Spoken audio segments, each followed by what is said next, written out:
नमस्कार, खबरों की खबर में आपका स्वागत है। मैं हूं संकेत उपाध्याय। दिल्ली की जनता को एक सवाल पूछना चाहिए कि अगर हमको वर्ल्ड रेसलिंग एंटरटेनमेंट का मैच ही देखना है, अगर हमें रेसलमेनिया ही देखना है, तो हम अंडरटेकर देख लेंगे, हम कोई और खली देख लेंगे या फिर वीर महान देख लेंगे। हमें दिल्ली के एमसीडी में कुश्ती देखने की क्या जरूरत है? या कुश्ती देखनी होगी ओलंपिक्स की देख लेंगे। आप तो पार्षद थे ना, आपको चुना गया था दिल्ली की समस्याओं का निवारण के लिए, समाधान के लिए।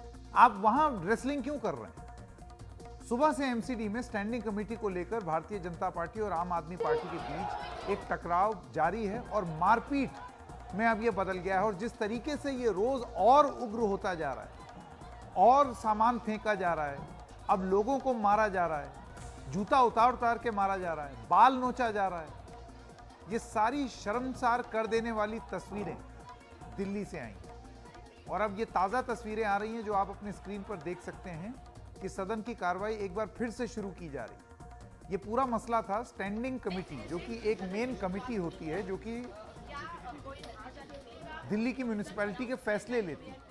महापौर को भी ये बात माननी पड़ती है उस स्टैंडिंग कमेटी की। उसका चुनाव हो रहा था और उसमें एक वोट रद्द होने की वजह से, क्योंकि ये माना जा रहा था कि वो ठीक से एंट्री नहीं की, इस वजह से उसको डिस्क्वालीफाई किया जाए, उसको लेकर के बवाल शुरू हुआ, ऐसा आरोप लगाया गया। जांच होगी बाद में, तब और डिटेल में पता चलेगा। जाहिर सी बात है बीजेपी के पास भी अपना कोई वर्जन होगा, लेकिन दोनों तरफ से पार्षदों का जिस तरीके से दृश्य देखने को मिले, और उन दृश्यों पर वापस जाते हैं, आपको बताते हैं कि किस तरीके से पार्षद एक दूसरे को पीटते हुए दिखे। ये उस समय की तस्वीर, टेबल पर चढ़कर जमकर मारपीट करते हुए। इस तस्वीर में देखिए कैसे पुरुष पार्षद एक दूसरे के साथ मारपीट कर रहे हैं। ऐसे लग ही नहीं रहा है कि ये एमसीडी के पार्षद हैं। एक दूसरे को देखिए किस तरीके से वो मार रहे हैं, वो भी एमसीडी के सदन के अंदर।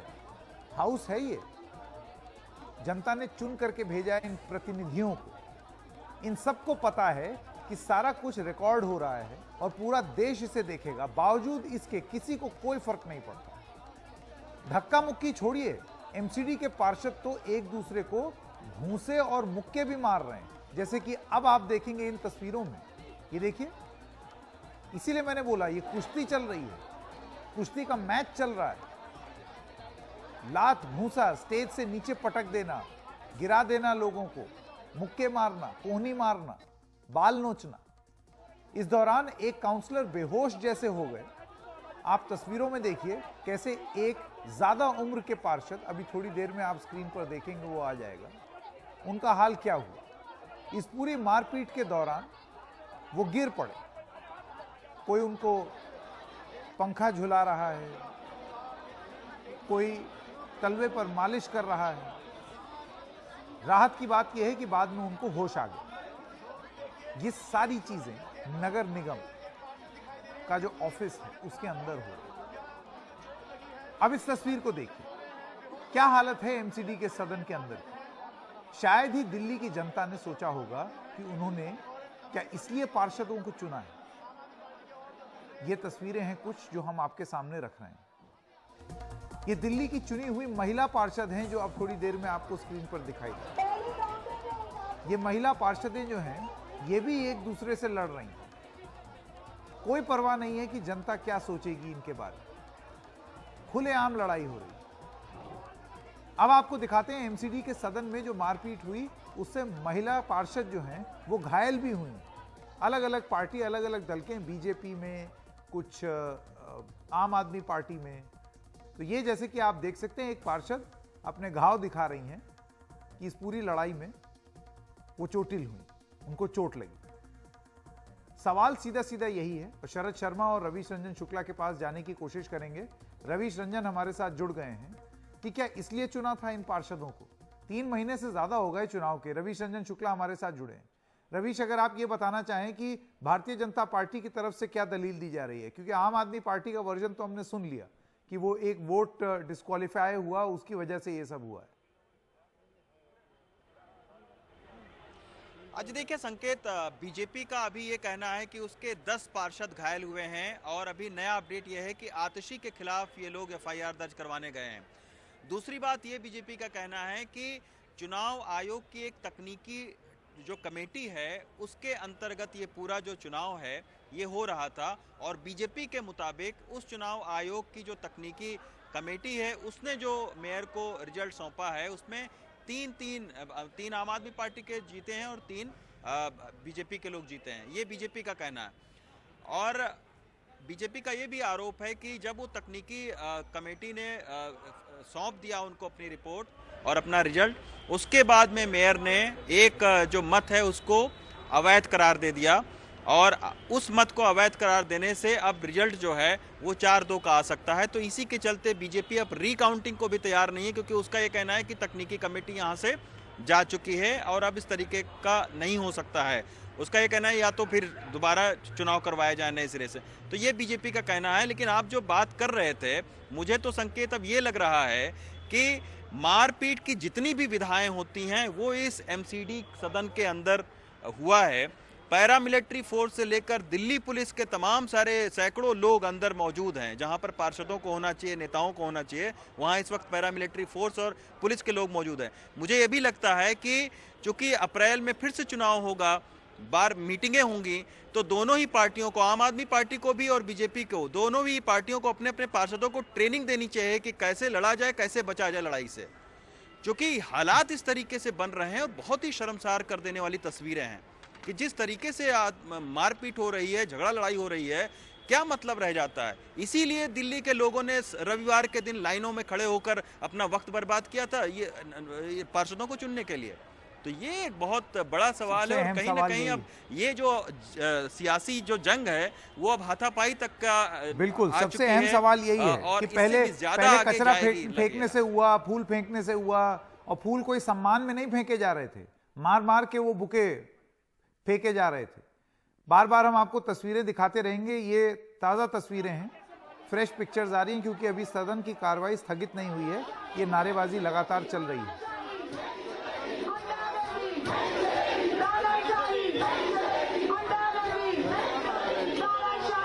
और आपको ये भी बता दें कि ये सवाल अब दिल्ली को अपने इन पार्षदों से पूछना होगा, इसलिए दिया था वोट। ये तो आपने बड़े बड़े वादे किए थे कि ये ठीक कर देंगे, वो ठीक कर देंगे, और दोनों ही बीजेपी और आम आदमी पार्टी, इसलिए दिया था वोट। उस समय क्या हो रहा था, 7 बजे से लेके 8 बजे के बीच में क्या पूरा प्रकरण हुआ।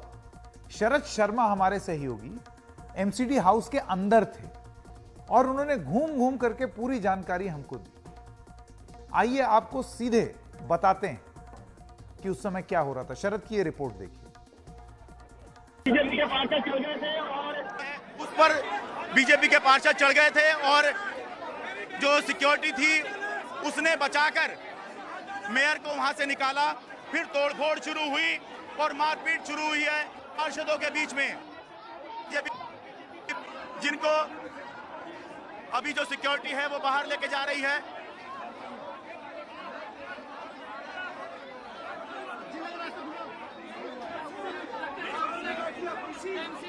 जबरदस्त हंगामा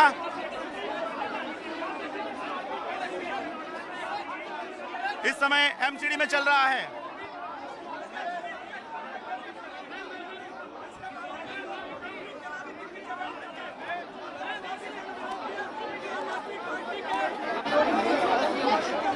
जब मेयर घोषित कर रही थी परिणाम, तब आप लोग स्टेज पर चढ़ गए।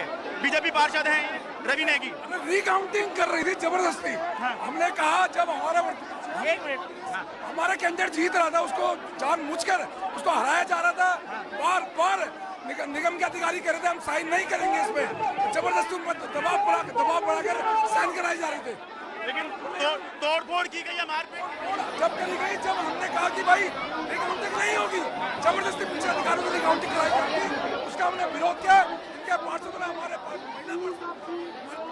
घोषणा कर रही थी, तब आप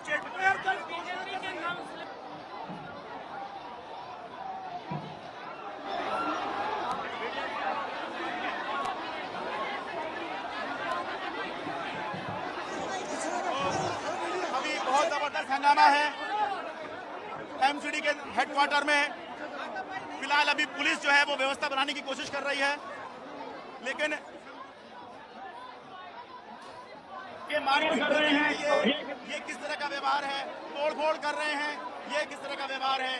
ठीक है, अपनी आप बात रखिए, खूब हंगामा करिए, टेबल के ऊपर चढ़िए, नारे लगाइए, ये सब सुरक्षित है, लोकतंत्र है। अगर आपको लगता है आपकी बात नहीं सुनी जा रही, कोई मनमानी कर रहा है, लेकिन तोड़फोड़ मारपीट इसका हक लोकतंत्र में किसी को नहीं है। उन्होंने भी चढ़ के वहाँ बदतमीजी की, हमारी माता बहनों के साथ अभद्र व्यवहार किया, हाथ में चोट आई है, तो क्या हम बैठे रहेंगे? आप माइक छोड़ेंगे सर? माइक नहीं तोड़ा, उनके लोगों ने भी तोड़फोड़ की है।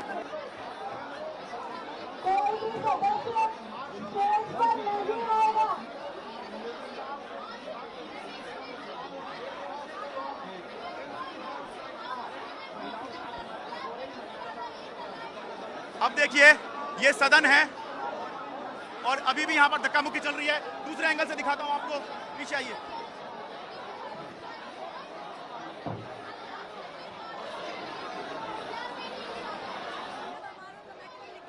तीन हमारे जीत गए हैं, 3 उनके जीत गए हैं शांति देखिए, ये से। अभी उसके सदन का बाद हाल उनको है। मैसेज आता है, उस केजरीवाल के नीचे बैठे दुर्गेश पाठक जी वहाँ से मैसेज करते हैं, फोन चलाती रहती है, रिकॉर्डिंग्स है मेरे पार्षदों के पास।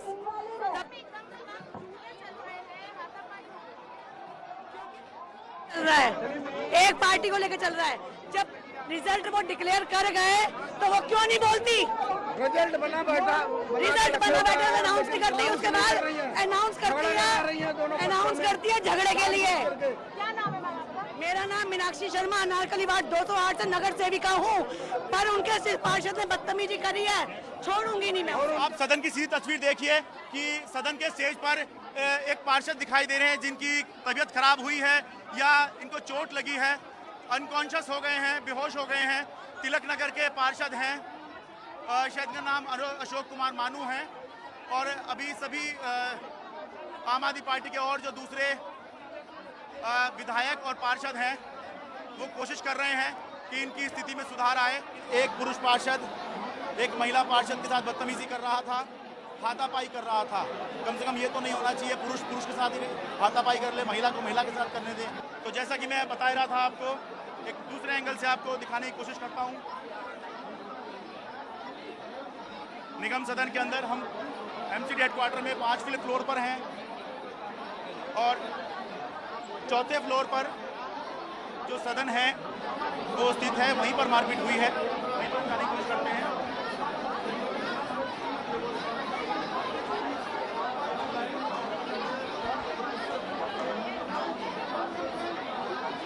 असल में बीजेपी के 3 उम्मीदवार मैदान में हैं, आम आदमी पार्टी के 4, कि कोई एक चुनाव पक्का हारेगा, तो वो जो एक हार का डर है वही ये सब दिखा रहा है। मारपीट तोड़फोड़ शुरू, आप लोग स्टेज पर चढ़े हैं आज। इन लोगों ने दबाव की राजनीति, भारतीय जनता पार्टी के एक एक निगम पार्षद को टारगेट कर ये लोग, और इस तरीके का सिनेरियो। बाद में क्या हुआ है, वो बात की बात है। वो पहले तो आप लोग स्टेज पर चढ़े हैं और तोड़फोड़ हुई है, माइक तोड़ा गया है। हम नहीं चढ़े, मैं स्टेज पर नहीं चढ़ा। आप नहीं चढ़े, पार्टी के दूसरे पार्षद ना मैंने देखा, ना इसके बारे में मैं कुछ कह सकता, ना मैंने किसको चढ़ते हुए देखा। अच्छा, हाँ, इन्हीं के लोग ये ड्रामेबाजी कर रहे साथ भी धक्का मुक्की हुई है कि बटन टूटे हुए दिख रहे हैं हैं, ये टारगेट कर रहे हैं ये लोग। इनका टारगेट करने का तरीका है गुंडागर्दी है प्योर। भारतीय जनता पार्टी सिद्धांतों पे चलने वाली पार्टी है, इनके लिए कोई सिद्धांत नहीं है। दिल्ली की जनता समझना चाह रही है एक वोट पे ऐसा क्या हो गया कि मारपीट की नौबत आ गई। देखिए, एक वोट इनवैलिड जानबूझकर कर रहे हैं, जबकि वहाँ हमारे प्रिंसिपल सेक्रेटरी कह रहे हैं वैलिड है, वो कह रहे हैं इनवैलिड है, उनकी बात ही नहीं मान रही है। इस एक वोट से आपका कैंडिडेट चुनाव हार जाएगा, ऐसा है क्या? ऐसा ही हो रहा है, ऐसा ही हो रहा है। एक ही वोट की कीमत पे हमारा कैंडिडेट जो चुनाव हार रहा है और इसीलिए इनका जीत रहा है। अच्छा, ये सारी लड़ाई यही है। बीजेपी के उम्मीदवार हैं स्टैंडिंग कमेटी मेंबर के लिए, वो चुनाव हार जाएंगे, तो इसीलिए एक वोट को लेकर सारी खींचतान ये चल रही है।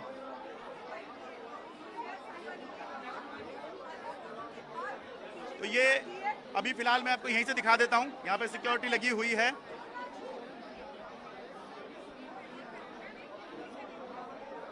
बीजेपी के पार्षद यहाँ पे खड़े हुए हैं, अभी पुलिस सिक्योरिटी बीच में है ताकि एक व्यवस्था बनाई जा सके।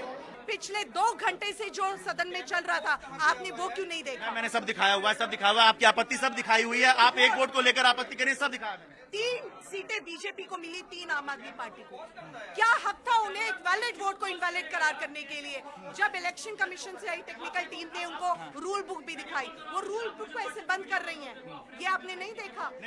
निगम सचिव ने कहा कि आप गलत कर रही हैं, ये वैलिड वोट है। उन्होंने उनको कह दिया साइड में बैठो, मेरा निर्देश चलेगा।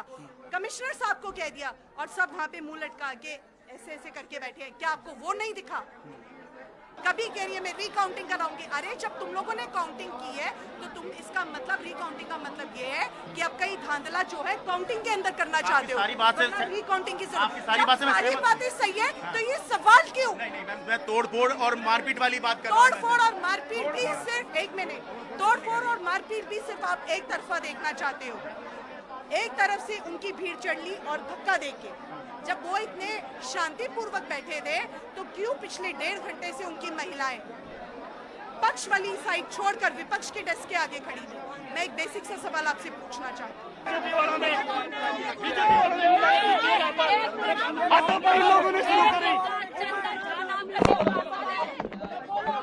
तबीयत खराब हुई थी। तिलक नगर के पार्षद हैं, तो ये फिलहाल अभी बाहर आ रहे हैं। एक बार देखते हैं लोग हैं यहाँ पर जिन्होंने यहाँ पर लेडीजों पे भी हमला किया है, लेडीजों पे भी हमले किए। चंदन झा पार्षद एक, वो सबसे पहले हरकत करके वो भागा। उन्होंने मारा, उन्होंने महिलाओं पे हमला किया, मेयर पे हमला किया उन्होंने। तो ये एनडीटीवी के सहयोगी शरद शर्मा की पूरी रिपोर्ट थी। 7 बजे से 8 बजे के बीच में जो हमने देखा एमसीडी हाउस में होते हुए, उसको हमने 8 साढ़े 8 मिनट के अंदर अंदर क्रंच करने की कोशिश की ताकि आपको अंदाजा मिल सके कि उस समय हो क्या रहा था। लेकिन आज अब जाहिर सी बात है जांच होगी, पता चलेगा कि किसने क्या किया, क्योंकि अभी तो आरोप प्रत्यारोप है। आम आदमी पार्टी कुछ कहेगी, बीजेपी कुछ कहेगी। उससे एक कदम आगे चल के आज चर्चा करेंगे कि क्या इसीलिए दिल्ली ने वोट दिया था, क्या ऐसे ही दिल्ली की समस्याएं हल होंगी। मैं स्वागत करना चाहता हूं अपने मेहमानों का। राजीव जी हैं, मेंबर GK1 RWA के, रेजिडेंट वेलफेयर एसोसिएशन के। आरती मेहरा, आप फॉर्मर दिल्ली मेयर रह चुकी हैं भारतीय जनता पार्टी से। ओनिका मेहरोत्रा प्रवक्ता हैं कांग्रेस पार्टी से, और कुलदीप कुमार MLA हैं और प्रवक्ता हैं आम आदमी पार्टी के। आप सबका बहुत बहुत स्वागत। राजीव जी, मैं आपसे शुरू करना चाहता हूं क्योंकि इस कार्यक्रम के शुरुआत से हम एक चीज बोल रहे हैं। ये तस्वीरें देख करके दिल्ली को आज शायद दुख होगा। दुख इस बात का होगा किस चीज के लिए चुना था, किस चीज के लिए चुनाव हुए थे, कब नतीजा आ गया और अभी भी क्या चल रहा है। सफर कौन कर रहा है इन तस्वीरों की वजह से? डिस्गस्टिंग से कम वर्ड मैं नहीं यूज़ करना चाहूँगा, पर सफ़र तो ऑफ कोर्स दिल्ली वाले कर रहे हैं, और दिल्ली वाले आज नहीं 1 साल से सफ़र कर रहे हैं, बिकॉज MCD है नहीं। एंड इसमें मैं तो ये बोलना चाहूँगा ये तो होना था, बिकॉज जो कुछ भी पूरे 1 साल फरवरी 2022 से लेके whatever has led to, जो भी चला है वो गर्मी ऊपर से ऊपर लेके जा रहा था। चाहे वो अचानक 3 MCD भंग करके 1 ही हुआ, या उसके बाद आगे जाके, एंड वेरी फ्रैंकली जो DMC एक्ट भी जो था, अमेंडमेंट जो हुआ, हम उससे भी पूरी तरह सहमत नहीं थे। बिकॉज अगर 250 आपने किए थे और जब कंबाइंड ये हुए तो ऑर्डरमैन का जो इस किस्सा था, इनफैक्ट हम लोगों ने एक citizen charter just before the elections, Delhi RWS की जो सेवा सिटी जो कैंपेन है उसकी तरफ से हम लोगों ने सिटीजन चार्टर किया था। उसमें 8-9 डिमांड्स रखी थी, और उसमें ऑर्डरमैन के लिए हम लोगों ने खास डिमांड किया था, कम से कम आपके पास, खैर पहले तो 10 ईस्ट, नॉर्थ और साउथ में होते थे, अब 10 पूरे हो गए, तो हम सोचते थे कि शायद 30 ऑर्डरमैन होंगे, वो कंबाइंड ये हो गया, बट 10 ही रहे। 12 वार्ड है, पहले तो 10 ऑर्डरमैन की होंगे।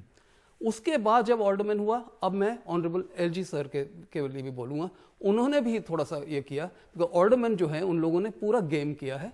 हम नहीं दिल्ली के रेजिडेंट्स मानते हैं, उसमें दिल्ली के RWA के कोई रिप्रेजेंटेटिव नहीं थे, कोई स्पेशलाइस्ट, जो द स्पिरिट ऑफ ऑर्डरमैन वो समहाउ सी जनता जानती है और समझती भी है। अगर अब हमारा ग्रुप के ये देखेंगे, व्हाट्सएप चैट्स देखेंगे, सब लोग समझ रहे हैं, सब लोग बात कर रहे हैं।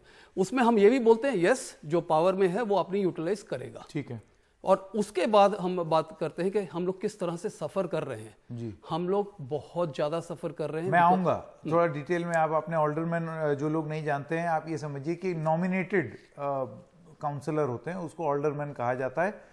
तकनीकी रूप से ये नियुक्त तो हो जाते हैं लेकिन फिर आप वोट नहीं दे सकते। लेकिन एक पूरा प्रकरण चला पिछले कुछ महीने में कि इनका वोट मान्य हो, फिर उसके बाद अदालती कार्रवाई में यह तय हुआ कि नहीं भाई ये वोट नहीं दे सकते।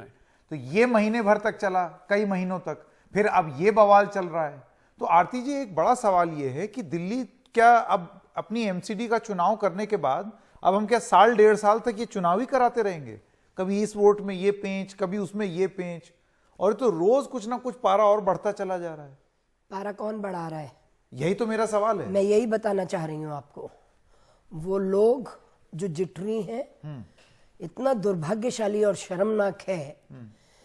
आपने मेयर का चुनाव करवाया, आपने फोन बाहर रखवा लिया, आपने कहा कि कोई पेन नहीं लेके जाएगा। यहाँ तक कि इनके लीडर ने कहा पेन भी अलाउड नहीं होना चाहिए। मुकेश गोयल ने पहली मीटिंग में, पेन में भी कैमरा हो सकता है। आपने वो बाहर रखवा लिया, मेयर का चुनाव हो गया, बड़े अच्छी तरीके से हो गया, किसी ने कोई प्रॉब्लम नहीं हुई, आपके पूरे चैनल्स ने कवर किया। डिप्टी मेयर का चुनाव हुआ, सब बहुत अच्छी तरह से हो गया। लेकिन उसमें 4 वोट हमें एक्स्ट्रा मिले और 3 हमें मेयर में एक्स्ट्रा मिले, 4 डिप्टी मेयर में मिले।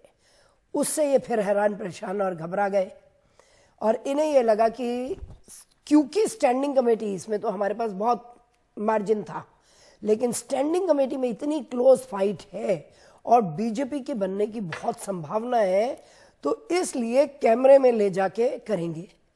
क्या है कॉन्स्टिट्यूशन कहता है? सीक्रेट बैलेट क्या है? आपने पूरी रात एक क्रिमिनल एक्ट किया, लोग बीपी के मरीज, लोग शुगर के मरीज, वहां पे बाथरूम 40 भी नहीं है टोटल, और वहां पे स्टाफ वगैरह को मिला के 1000 लोग, पूरी रात आपने कहा 15 मिनट में आऊंगी, तार तार कर दिया गरिमा को महापौर की। मैं भी महापौर रही हूं।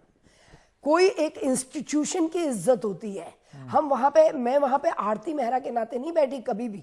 मैं वहां पे जब बैठी तो मैं हमेशा ये कि मेयर द फर्स्ट सिटी, नहीं संकेत जी, पॉइंट ये है, मतलब ये होगा कि लोग बाल नोच देंगे। लेकिन संकेत जी, आप एक बात सुनिए, इतना अच्छा जब हो गया, अच्छा सुनिए तो आप सुनिए। और मैं किसी नहीं, पर्सनली आरोप नहीं लगा रहा। किसका निकला? दोनों का निकला, सबका निकला, सबने मारा। जांच में पता चलेगा। मेरा बस ये कहना है कि आपसे एक बात, अच्छा एक चीज, अच्छा मैं आज सारा दिन वहां बैठी हूँ। एक दिल्ली, एक दिल्ली वाली होने के नाते एक मिनट, नहीं दिल टूटता है कि नहीं, आप बताइए। दिल तो मेरा 3 दिन से टूटा पड़ा है, जब से पूरी रात बैठे हुए हैं। मैं आज सीधा वहां से आ रही हूँ, मेरा गला भी, क्योंकि अलग अलग चैनल्स पे और लोगों के बीच में बोल के अपने कार्यकर्ताओं को समझा के पार्षद जो कर रहे हैं। एक सेकंड कुलदीप कुमार जी, मैं आपके पास आना चाहता हूं, यही सवाल आपसे पूछना चाहता हूं। हमारे जरा से भी अंदर से ऐसी चुके थे, जरा सी भी और अंदर से उनके जीते थे। एक सेकंड मैं यहाँ पर इन्होंने देखिए ऐसा है, टेक्निकलिटी में जाएंगे, ये हुआ वो हुआ, वो सब एक सेकंड देखिए आरती जी और कुलदीप जी, ये अब जब जांच होगी किसने क्या किया, वो आरोप प्रत्यारोप नहीं, जनता देख रही है। उस जनता को, आपको नहीं लगता है कि आज की डेट में इन सब पार्षदों को एक मन में एक गिल्ट होना चाहिए? भंग कर देनी चाहिए जी ऐसी कॉर्पोरेशन जिसके मेयर ऐसे। कुलदीप कुमार एक सेकंड, संकेत जी वो गिल्ट आज है या नहीं? वो गिल्टी फीलिंग आज आरती मेहरा और कुलदीप कुमार के दिल में है या नहीं? तो दुख ये क्या है? ये 3 महीने से क्या हो रहा है? इसलिए दिया था दिल्ली के लोगों ने वोट। कूड़े के पहाड़ हटेंगे, न जाने क्या हो जाएगा, खड्डे हट जाएंगे। संकेत जी बिल्कुल आप सही कह रहे हैं कि पिछले 1 साल से भारतीय जनता पार्टी ने नगर निगम के अंदर बिल्कुल ड्रामा कर रखा है। इन्होंने पहले डिलिमिनेशन कराया, फिर चुनाव टाल दिए, उसके बाद इन्होंने दिल्ली के अंदर ये चुनाव हार गए और हारने के बाद इन्होंने कहा कि हम चुनाव नहीं होने देंगे। 4 बार हाउस हुआ, संकेत जी आपके चैनल के दर्शकों को पता होना चाहिए, चारों बार बिना किसी वजह के हाउस को डिसॉल्व किया गया ताकि आम आदमी पार्टी का मेयर ना बन पाए। मैं उच्चतम न्यायालय का धन्यवाद करता हूं, उन्होंने इंटरवीन किया और दिल्ली में चुनाव हुआ और आम आदमी पार्टी को यहाँ मेयर भी जीते, डिप्टी मेयर भी जीते। मेरे सवाल का जवाब दीजिए। ये शर्म आने वाली बात है या नहीं? आरडब्ल्यूए के लोग देख रहे हैं, बच्चे देख रहे हैं, यंग वोटर देख रहे हैं, महिलाएं देख रही हैं, बुजुर्ग देख रहे हैं कि देश के लोकतंत्र के लिए, डेमोक्रेसी के लिए जिस प्रकार से आम आदमी पार्टी खतरा है, मेयर के ट्विटर पीठासीन अराजक अधिकारी हैं भी है। आप। भाजपा के पार्षद एनार्किस्ट हैं। ओनेका मेहरोत्रा, मैं आपके पास आना चाहता हूं और मैं जरा दर्शकों को एक और बात बता दूं। ओनेका मेहरोत्रा, एक सेकंड, नहीं नहीं नहीं नहीं, बिल्कुल नहीं। तू मैं आप लोगों ने बहुत कर दी, और जिस लेवल पे आप ले गए उसको मैं नहीं चाहता कि वो यहां पर भी हो जाए, ठीक है ना। इस वजह से वो तू मैं नहीं होगी। ओनेका मेहरोत्रा, मैं आपके पास आना चाहता हूं और मैं आपसे यही जानना चाहता हूं कि क्या, मेरी बात तो पूरी होने दीजिए, कि क्या इसीलिए, देखिए वक्त कम है, एक सेकंड, मैं मेन मुद्दे से भटकना नहीं चाहता, क्योंकि आप टेक्निकलिटी में ले जाएंगे, वो जांच में पता चलेगा। ओनिका मेहरोत्रा, दिल्ली से माफी मांगनी चाहिए कि नहीं? एक पार्षद को, एक पार्षद को निश्चित रूप से हाथ जोड़कर, क्या किया है उन्होंने दिल्ली के साथ? निश्चित रूप से संकेत जी, और हाथ जोड़कर मुझे लगता है तब भी शायद दिल्ली वाले माफ नहीं करेंगे, क्योंकि ठगा महसूस करते हैं। संकेत जी पूत के पैर पालने में दिखाई देते हैं, तो ये तो जाहिर ही था। दोनों भारतीय जनता पार्टी संकेत जी और आम आदमी पार्टी सत्ता में है, मतलब ऑलमोस्ट इक्विवेलेंट इनके पास पार्षद हैं। इतने मदहोश, इतने पावर के घमंड में इतने मदहोश कि आप भूल जाते हैं कि आप कूड़े का पहाड़ और जमुना की सफाई तमाम वो मुद्दे लेके आए थे। तो कृपया करके जब आपको चुनाव हो गए हैं और भी चुनाव कराइए, दिल्ली को सैंक्शन कराइए और काम शुरू हो। तो जाहिर सी बात है बहुत ही अनरूली और अनकॉन्स्टिट्यूशनल बिहेवियर उन्होंने जो किया है, मुझे लगता है दृश्य, मैं भी इस हाउस की मेंबर रही हूँ संकेत जी, डिफरेंस ऑफ ओपिनियन हमेशा रहे हैं, वेल में भी हम आए हैं, लेकिन अल्टीमेटली कंसेंसस बना है। 250 पार्षद को खड़े होकर के, आपको नहीं लगता है राजीव जी, आज की डेट में कैमरे के सामने आकर इस दिल्ली से माफी मांगनी चाहिए? उन्होंने मजाक बना के रख दिया है इस म्युनिसिपैलिटी को। इस म्युनिसिपैलिटी में कितनी चीजें कम हैं अभी? 16,000 करोड़ रुपए का बजट, स्कूल खराब, सड़कें खराब, ये G20 के वर्ष में हम ये दिखाना चाहते हैं राष्ट्रीय राजधानी की छवि?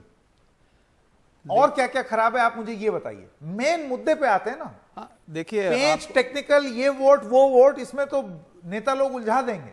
मेन मुद्दे पे आइए, दिल्ली से माफी मांगनी चाहिए या नहीं? माफी तो ये सबको एक अभी है जो है, आप मैं बता रहा हूं ना, हमारे व्हाट्सएप ग्रुप में अगर आप पढ़ लें कि क्या कुछ चल रहा है, वो यही कुछ चल रहा है कि what the hell is happening, because we did not. अगर एक पार्टी उग्र होती है, सपोज बीजेपी उग्र है, तो एक दूसरी पार्टी अगर बैठ जाए तो वो अपने उग्र नहीं हो सकते हैं। ताली दो हाथ से बजती है, कितनी देर हो जाएगा? अगर एक आराम से बैठ के थोड़ी देर, कितना मार लेंगे? वो निहत्ते हैं ना। तो मेरे हिसाब से प्रोवोकेशन जो है, the art of not responding. आपको क्या लगता है यहां पर क्या होना चाहिए? जिस तरीके की हरकतें हो रही हैं, मुझे नहीं लगता है इस तरीके से कोई सोल्यूशन निकलेगा। क्या होना चाहिए? कौन सी ऐसी फोर्स नहीं है जो वहां पर लग गई? मेरे हिसाब से हमारे जो इंस्टीट्यूशनल फ्रेमवर्क जो है, वो बहुत ज्यादा भरोसा दिखा रहा है हमारे चुने हुए नुमाइंदों के ऊपर। Supreme court should have said I will conduct the elections, because मालूम सुप्रीम कोर्ट म्युनिसिपैलिटी का चुनाव अब क्या करेंगे? जब इंस्टीट्यूशन ये हो गया है, कुछ तो करना पड़ेगा। बिकॉज देखिए अभी आज की तारीख में इलेक्शन कमीशन के जो टेक्निकल लोग हैं वो आके चुनाव कराते हैं। टुडे आज की तारीख में, let's not get into what I am trying to say, कि कहीं ना कहीं दिल्ली में जब आप हैं, दिल्ली में जो खराब स्कूल है, दिल्ली के एमसीडी के जो खराब अस्पताल है, छोड़ दिया, दिल्ली में जो कूड़े का पहाड़ है, दिल्ली में जो लोग कुत्ते, आवारा कुत्तों से काट लिए जा रहे हैं, पार्किंग की प्रॉब्लम है, कॉलोनी में गेट्स नहीं कोई बंद कर सकता है। आपके ये पेड़ों को काटने, प्रूनिंग के लिए फॉरेस्ट लॉ लग रहा है, पेड़ों को काटने के लिए चीज की लिस्ट है। म्युनिसिपल लायबिलिटी, सारी चीजों के लिए जिम्मेदार म्युनिसिपल कॉर्पोरेशन ऑफ दिल्ली है। और आज ये सारे सवाल पूछे जाएंगे एमसीडी के लोगों से, ये जितने पार्षद हैं उनसे। खड़े होइए लाइन से, 250 के 250, आपस में बाद में लड़ लेना। 3 महीने से आपने बेवकूफ बना करके रखा है दिल्ली की जनता को। माफी मांगिए, मुझे नहीं लगता दिल्ली की जनता माफ करेगी। और अगर आपको लगता है कि इसीलिए आपको चुना गया था, तो फिर तो भगवान भला करे, भगवान भला करे दिल्ली का। आप सब लोगों का बहुत बहुत धन्यवाद हमारे साथ जुड़ने के लिए। बहुत ही पीड़ा के साथ ये कवरेज हमको करनी पड़ी, बहुत बहुत धन्यवाद। आइए रुक करते हैं हमारी अगली खबर का। पंजाब में वारिस पंजाब दे के प्रमुख अमृतपाल सिंह के करीबी लवप्रीत तूफान को आज रिहा किया गया। अजनाला कोर्ट के आदेश पर जेल से उनकी रिहाई हुई। लवप्रीत तूफान अमृतसर की जेल में बंद थे और उसकी रिहाई के लिए कल हम जानते हैं कि अमृतपाल सिंह के सैकड़ों समर्थक, जो कि एक खालिस्तानी समर्थक हैं, वो बंदूकों और तलवारों के साथ बवाल कर रहे थे और फिर कहते हैं कि हम तो शांति प्रिय हैं, हम कुछ बवाल वगैरह करते ही नहीं। एनडीटीवी से बातचीत में पंजाब के एसपी ने और अजनाला के कानून व्यवस्था प्रभारी हरपाल सिंह रंधावा ने कहा है कि कल जो हुआ वो नहीं होना चाहिए था। लेकिन इस सब के बीच जो सबसे खतरनाक चीज हो रही है और जो पंजाब को बहुत चिंतित करनी चाहिए, पंजाब ही नहीं पूरे देश को चिंतित कर देनी चाहिए, कि यहां पर सेपरेटिस्ट जो कह रहे हैं हमें अलग देश चाहिए, हमको भारत में विश्वास नहीं है, हम अपने आइडिया में विश्वास करते हैं, वो इस तरीके से हरमंदिर साहिब में, ये तस्वीरें देखिए फुल फ्रेम जरा, ये अपने आप को वारिस बताते हैं, ये फुल फ्रेम देखिए तस्वीरें, ये हरमंदिर साहिब में गुरुद्वारे में गोल्डन टेंपल में बंदूक लेकर के वहां पहुंच गए। क्या ये एक इतिहास की याद नहीं दिलाता? और क्या आज बतौर देश हमको यह मंजूर होगा कि इस तरीके की स्थिति हो रही है? कहां है कानून व्यवस्था, कहां है सेंट्रल एजेंसीज, ये कैसे अलाउ हो रहा है? और अगर कंट्रोल नहीं किया, क्योंकि हमने देखा है इतिहास में, सौरभ शुक्ला हमारे साथ जुड़े हुए हैं, अमृतसर पहुंच गए हैं। सौरभ, हमने देखा है इतिहास में, हम लोग बहुत छोटे थे, हम में से बहुत सारे लोगों का जन्म भी नहीं हुआ था, और तब जो तस्वीर, जो मंजर देखा था पंजाब ने, जो इतिहास पंजाब का रहा है मिलिटेंसी का, वो इसी तरीके से पॉलिटिकल एक्सपेरिमेंट्स के चलते हुआ, इसी तरीके से बंदूकें घुसी, इसी तरीके से सेपरेटिस्ट बल तैयार हुए। क्या ये उसी राह पर नहीं चल रहे हैं? कैसे हरमंदिर साहिब में बंदूकें जा रही हैं? देखिए, बिल्कुल पंजाब पुलिस और पंजाब सरकार थोड़ा बैकफुट पर जरूर नजर आ रही है। देखिए, जो पूरी सिचुएशन है, यहाँ पर सबसे पहले जो अमृतपाल है उसके 25 सहयोगियों के खिलाफ 15 फरवरी को एक मुकदमा लिखा गया, जिसमें एक व्यक्ति ने शिकायत की कि उसका अपहरण किया इन लोगों ने और उसकी पिटाई की। उसी प्रकरण में इसके सहयोगी तूफान की गिरफ्तारी हुई, लवप्रीत तूफान की। उसके बाद से ही अमृतपाल ने धमकी देना शुरू कर दिया पंजाब पुलिस को कि इसको छोड़ो, नहीं तो हर्ष खराब होगा, इसको छोड़ो वरना हर्ष बुरा होगा।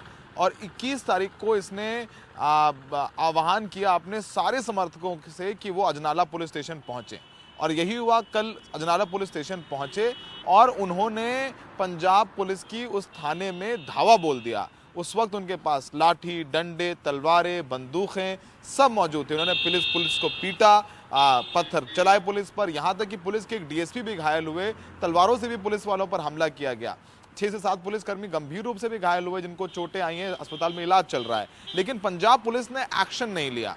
और सबसे बड़ी बात यह है कि अगर आप पंजाब पुलिस से सवाल पूछते हैं कि आपके पास वहाँ पर 500 पुलिस वाले वहाँ मौजूद थे, संकेत ऐसा नहीं था कि वहाँ पुलिस बल मौजूद नहीं था, उनको एंटिसिपेशन नहीं था, उनको एंटिसिपेशन था।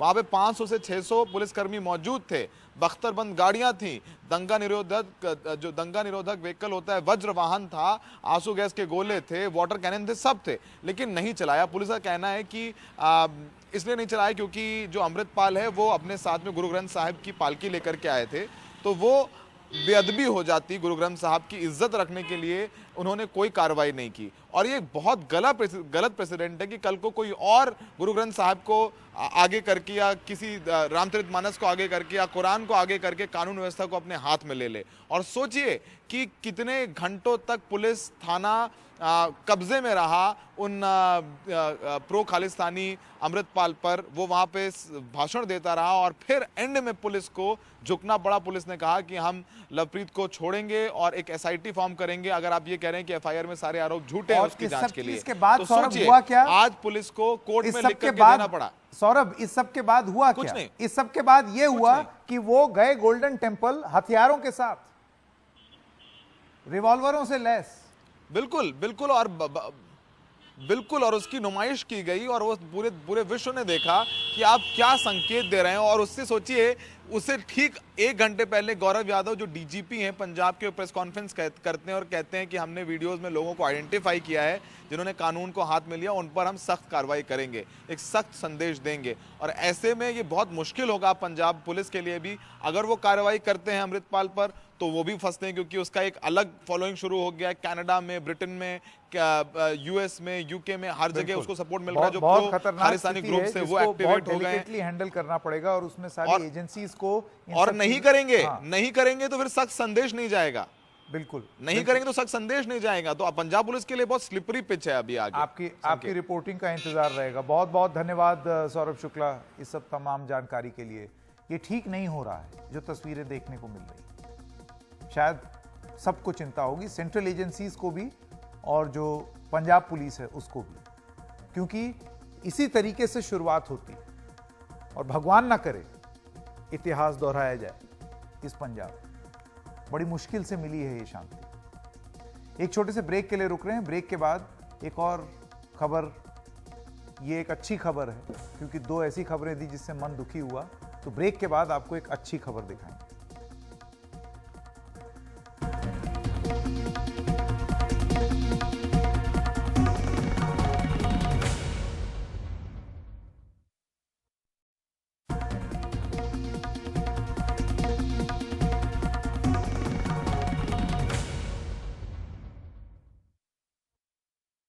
ब्रेक के बाद आपका स्वागत है। आइए अब बात करते हैं दोस्ती की। जय और वीरू की नहीं, लेकिन अमेठी जो उत्तर प्रदेश में है वहां के आरिफ और एक सारस क्रेन की। क्या है ये पूरा मामला, ये देखिए।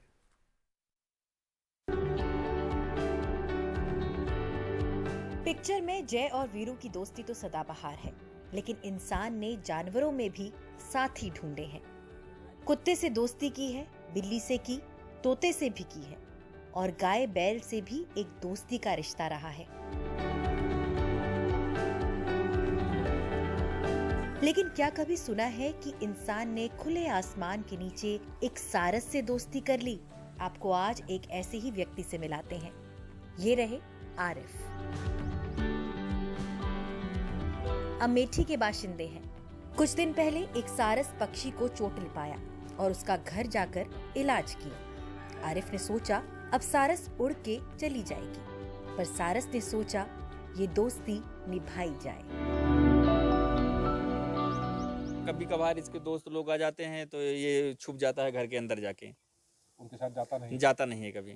अच्छा, कभी गया भी नहीं? एक आध दो बार ऐसे गया है, साथ में खेत में चला जाता है उनके साथ। जब शाम होती है वो लोग जाते हैं अपने घर, तो ये अपने घर ही मेरे यहाँ चला आता है। आरिफ न केवल इस सारस के साथ रहते हैं, उसको अपने हाथ से खाना खिलाते हैं, उसके साथ डांस भी करते हैं।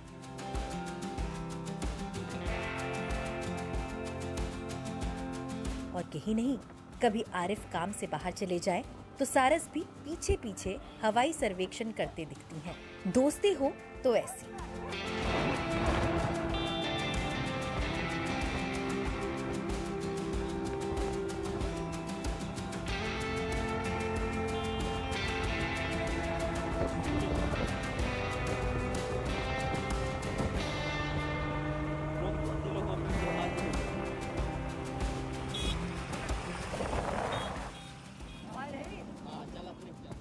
ये जो है हमारे साथ, जैसे हम बाइक से निकलते हैं तो फिर ये हमारे साथ बाइक पे, मतलब हम बाइक से ये ऊपर उड़ के 25-30 किलोमीटर तक चला जाता है, वो वापस आ जाता है साथ में। और सुबह इसको हम देसी अंडे 2 खिलाते हैं और उसके बाद रोटी चावल सब्जी यही सब खाता है, शाकाहारी है। ये सारस आरिफ को लेकर बहुत पॉजिटिव भी हैं। आरिफ के अलावा मजाल है किसी की जो इस सारस को हाथ भी लगा ले। फिलहाल आरिफ और सारस की ये दोस्ती एक मिसाल कायम करते हुए इलाके में चर्चित हो रही है। Bureau report, NDTV India.